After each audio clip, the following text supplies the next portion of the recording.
کہ یہاں جو لفظ ما تھا آپ نے اس کا ترجمہ نہیں کے طور پر ہوا، جو کہ اکثر جگہ قرآن کریم میں ما کا معنی نہیں کے رنگ میں کر لیا جاتا ہے، ویسے حقیقتاً ما کا معنی نہیں کبھی بھی نہیں ہوتا، کویسچن ہے وہ، جیسے ما ہاذا، واٹ از دس، ما، یا بعض ساری جگہوں پہ قرآن کریم کی کئی آیات میں اس کا معنی جو کچھ، واٹ ایور تمہارے پاس ہے، جو کچھ، لیکن فکروں کے استعمال میں اس طرح ہو جاتا ہے کہ اس فکرے میں استعمال کی وجہ سے لفظ نہ یا نہیں مناسب لگتا ہے ان آیات میں، وہ بعض مختلف آیات ہوتی ہیں۔ اس آیت کے بارے میں خاص طور سے مجھے تو اس آیت کا فکر تھا کہ یہ جو کچھ ہم کہہ رہے ہیں ترجمے میں، اس سے تو نعوذ باللہ من ذالک ایسے لگتا ہے کہ اللہ تعالیٰ ایک طرح کی دھمکی دے رہے ہیں کہ دنیا کی زندگی میں جو تم اعمال نیک کرو یا کوئی نیک نیتی سے کوئی ہسپتال بنواؤ یا کوئی اچھا کام کرو جس کا اجر اگر تم نے ذرا بھی لے لیا نا اس دنیا میں، توبہ نعوذ باللہ، یا کچھ حصہ بھی لے لیا تو آخرت والا حصہ تمہارا نعوذ باللہ میں مار جاؤں گا، وہ حصہ تمہارا غائب ہو جائے گا۔ یہ بات میرے پروردگار کی شان کے بہت خلاف تھی، تو میں نے اپنے مالک سے پوچھا کہ اللہ تعالیٰ جی آپ نے اس میں کیا کہا تھا؟ تو میرے پروردگار نے میری توجہ اس بات پہ دلوائی کہ میں نے اس آیت میں جو ما کہا تھا اس کا معنی تو تھا کہ جو کچھ حصہ اس کا باقی بچتا ہوگا میں وہ ما اور جو کچھ اس کا لہو اس کے لیے ہوگا پھر آخرت من نصیب، اس کے حصے میں سے بچا ہوا وہ میں اسے دے دوں گا آخرت میں۔ یہ معنی تو نہیں یہ کہا تھا کہ میں آخرت میں کوئی حصہ نہیں دوں گا، یہ نہیں دوں گا والا ترجمہ اس کی غلطی سے ہوا۔ میں آج آپ کے سامنے یہ بات کھولنا چاہتا ہوں کہ یہ غلطی کیوں ہو جاتی ہے اتنے بڑے بڑے علماء کرام سے، اور ایک عاجز فقیر کو یہ پتہ چل جاتا ہے۔ اس کی وجہ میرے بھائیوں بہنوں یہ میں آپ کو دکھا دوں کیونکہ وہ آپ کی زندگیوں پہ بھی اثر انداز ہو سکتی ہے بات۔ اللہ تعالیٰ کی یہ آیت جو سورہ ہود کے چیپٹر 11 اور کی پہلی آیت ہے، وہ یہ کہہ رہی ہے کہ یہ جو کتاب ہے یہ وہ کتاب ہے جس کی آیات میں حکمت بند ہے،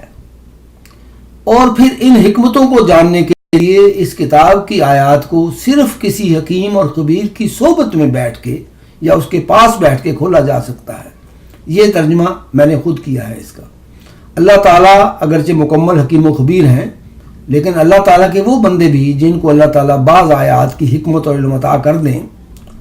وہ بندے صرف ان آیات کے لیے حکیم و خبیر ہو جاتے ہیں۔ ان کی صحبت میں بیٹھ کے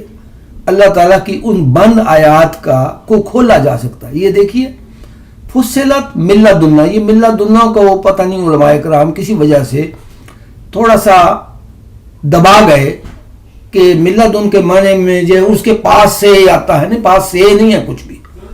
اس کے پاس خدا تعالیٰ کی بات۔ اور بات جو اس کو اور مزید مضبوط کرتی ہے وہ یہ آیت ہے جس کے اوپر ہماری ساری قوم یہ تو مانتی ہے کہ یہ خدا تعالیٰ کی آیت ہے، مگر یہ ماننے میں بہت دقتیں اور بہت دشواریاں محسوس کرتے ہیں علماء بھی۔ ایکچولی میں زیادہ علماء ہی کی بات کر رہا ہوں، دوسرے عام لوگ تو اس میں محبت سے تدبر ہی نہیں کرتے، ان کو تو کیا فرق پڑے گا، لیکن جو تدبر کرتے ہیں ان کو یہ ماننے میں کوئی حرج نہیں کہ یہ اللہ تعالیٰ کے الفاظ ہیں۔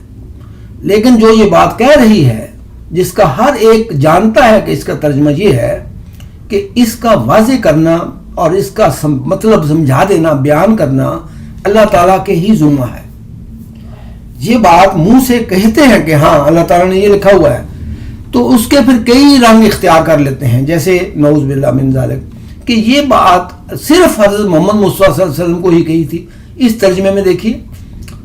اپنے پاس سے انہوں نے اے نبی اس میں ایڈ کر دیا جو کہ اس میں نہیں ہے۔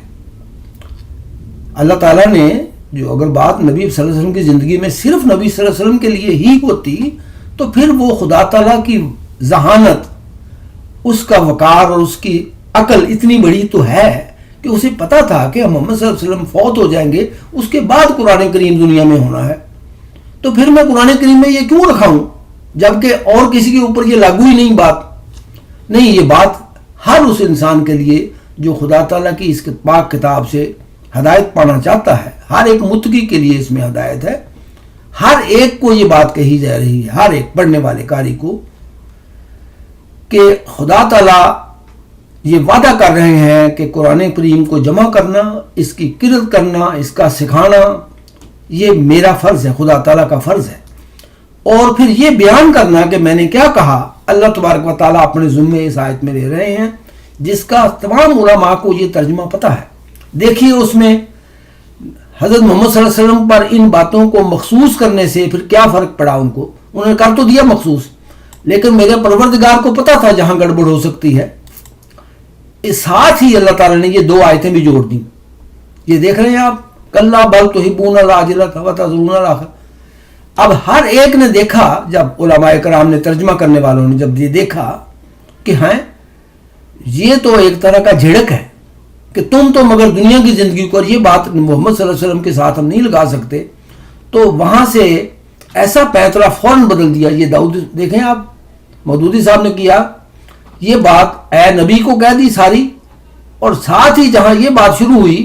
تو اس میں کہہ دیا تم لوگ جلدی سے حاصل ہونے والی دنیا سے محبت رکھتے ہو، کیونکہ محمد صلی اللہ علیہ وسلم کو کہنے کی ضرورت نہیں پڑ رہی تھی نا ان کی. اصل میں خدا تعالیٰ نے تو ہر ایک قرآن پڑھنے والے کو یہ پیغام، یہ جو کچھ پیغام قرآن کریم میں ہے، جو کچھ جہاں بھی ہے، وہ ہر ایک اس انسان کے لیے ہے جو قرآن کریم کو چاہے اس زمانے میں پڑھے، اب سے 1000 سال بعد جو پڑھے گا، ہر ایک کے لیے یہ بات ہے. اور انہی میں وہ لوگوں کو ہی کہا ہے جو قرآن پڑھنے والوں کو کہ تم دنیا کی خواہش رکھتے ہو، آخرت کو چھوڑ دیتے ہو اور دنیا کی خواہش رکھتے ہو. یہی بات، اگر یہ ساری باتیں محمد صلی اللہ علیہ وسلم کو کہی تھی تو پھر یہ بھی تو محمد صلی اللہ علیہ وسلم کو ہی کہا ہے نا. ہر ایک آیت جو قرآن کریم میں نازل ہوئی ہے، حضرت محمد مصطفیٰ صلی اللہ علیہ وسلم اس کے پہلے مخاطب ہیں بلا شک و شبہ. لیکن اس کے بعد بھی جتنے لوگ قرآن کریم سے ہدایت پانے، تقوی کے ساتھ پائیں، کوشش کریں، وہ سارے بھی قرآن پاک کی ان تمام آیتوں کے اسی طرح مخاطب ہیں. یہ بات اصل میں مس ہو جاتی ہے. اور یہ انا ثم انا لنا بیانہ ہوگا جو خدا تعالیٰ کا اعلان ہے، ہمارے علماء کرام پتہ نہیں اس بات کی طرف توجہ نہیں رکھتے کہ اگر ایک بات میں الجھن پیدا ہو رہی ہے تو اللہ تعالیٰ سے پوچھ لیتے ہیں. اگر پوچھتے ہیں تو ان کو بھی اللہ تعالیٰ یہی بتاتے کہ بھائی، میرے بچوں، میرے بندو، میں نے اس آیت میں یہ جو ماں لکھا تھا، میں یہ نہیں کہہ رہا کہ آخرت میں ان کا کوئی حصہ نہیں، بلکہ میں تو یہ کہہ رہا ہوں، آپ توجہ سے دیکھیں، کہ جو کچھ ان کا حصہ بچا ہوگا، نوتی ہے منہا، ہے نا، یہ منہا، کہ میں ان کی حرس تو ان کی پہلے ہی میں نے مان لیا، یہ فی حرس ہی ہے، اسی کی تو حرس ہے. خدا تعالیٰ کیسے کر سکتے ہیں کہ اس کسی کی حرس پہلے کہہ کے کہ تمہاری یہ اجر تمہارا ہے تمہارے کاموں کا، جو اتنے بھی تم نے نیکی کے کام اچھے کیے ہیں، اجر اعمال کیے ہیں، یا آئندہ آخرت کے لیے کچھ بیجا ہے، کوئی ہسپتال بنوا دیا، کوئی کنواں لگوا دیا تھا، کوئی سرائے بنائی تھی، اس کا اجر کا کچھ حصہ میں تمہیں اسی دنیا میں دے دوں گا. جو کوئی چاہے گا، جو کوئی چاہے کہ میں نے سارا ہی آخرت میں لینا ہے تو اس کے لیے اللہ تعالیٰ اور بڑھا دے گا بہت. لیکن اگر کوئی چاہے کہ کچھ اس میں سے لوں تو میں تمہارے اجر میں سے کچھ نکال کے تمہیں دے دوں گا، اور باقی کا جو اس کا حصہ، یہ دیکھیے باقی کا حصہ جو بچ جائے گا وہ آخرت میں دوں گا، اور اس پہ جو آخرت والا حصہ تمہارا دوں گا، جیسے 50% آخرت میں دوں گا. اگر تم نے 50% لے لیا اس دنیا میں تو میں اس 50% کو بڑھا بھی دوں گا. خدا تعالیٰ تو یہ کہہ رہے ہیں اس میں کہ ہر ایک کا جو اجر جو بھی بنتا ہے، اس کے اعمال کا، اس کے جو کچھ دنیا میں بیجا، اپنی آخرت کے لیے کچھ رکھا، جو آخرت کے لیے رکھا اس میں بڑھاؤں گا. جو اس دنیا میں اس نے لینا چاہا وہ لے لے، بے شک اسی کا ہے، کیونکہ وہ میں دے دوں گا. اور جو حصہ باقی کا اس کا ہوگا نا، اس کے اجر میں سے اس حصے کو میں آخرت میں اور بڑھا دوں گا. اس آیت میں خدا تعالیٰ نے یہ کہا تھا. چونکہ سارے ترجموں میں سارے علماء سے غلط ہو گیا تو میرے دل میں آیا کہ میں اپنی قوم کے معزز افراد کو، اس میں سے کچھ دل شاید اتنے پاکیزہ ہوں کہ ان کا تکبر ان کو روکے نا اس کو سیکھنے سے، کہ خدا تعالیٰ کا یہ عاجز فقیر آپ کو حلفاً کہہ رہا ہے کہ اللہ تبارک و تعالیٰ سے میں نے پوچھا، اور خدا تعالیٰ کو یاد بھی نہیں کروانا پڑا مجھے کہ اللہ تعالیٰ جی آپ نے یہ وعدہ کیا ہوا ہے، ثم انا علینا بیانہ،